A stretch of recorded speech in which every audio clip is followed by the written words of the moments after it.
kaduh mi saduhthah chu bolei rum nak le sui ngun silo na thong tha chim hi kaduh mi chambo ka si ka bom lo ka thon ter zung zal ko mu a khau mi na nun kol kho ding in nang ni lang ka soi ko mo ka boy jisu ka bom câu lo nang ni ka thon ter ko pul pit chung ka dir liu a hin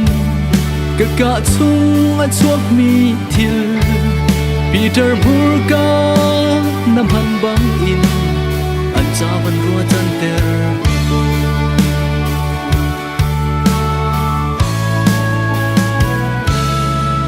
mo ka boy jisu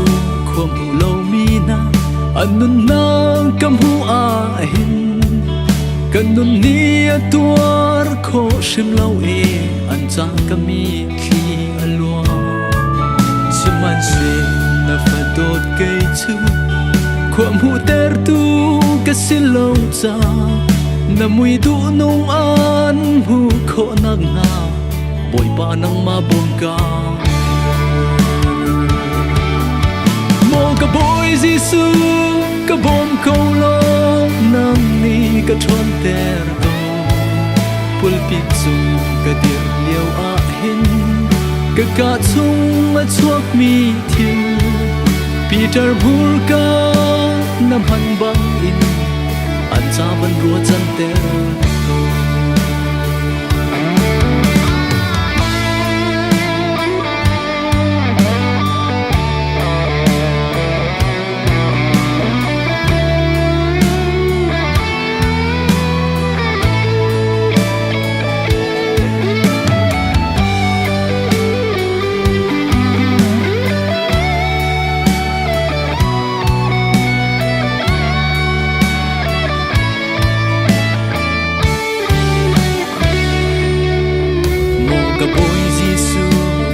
thil zo in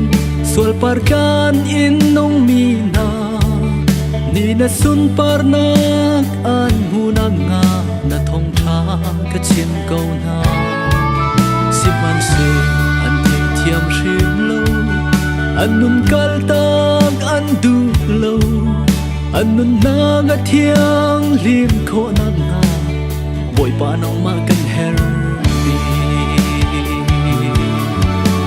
ka boy jisu ka bom câu lo nang ni ka thon ter ko pul pit chung ka dir liu a hin ka chung a chuak mi thil Peter Burka nam han bang in an cha van rua chan ter Peter Burka nam han bang in an cha van rua chan ter Peter Burka nam han bang in an cha van rua chan ter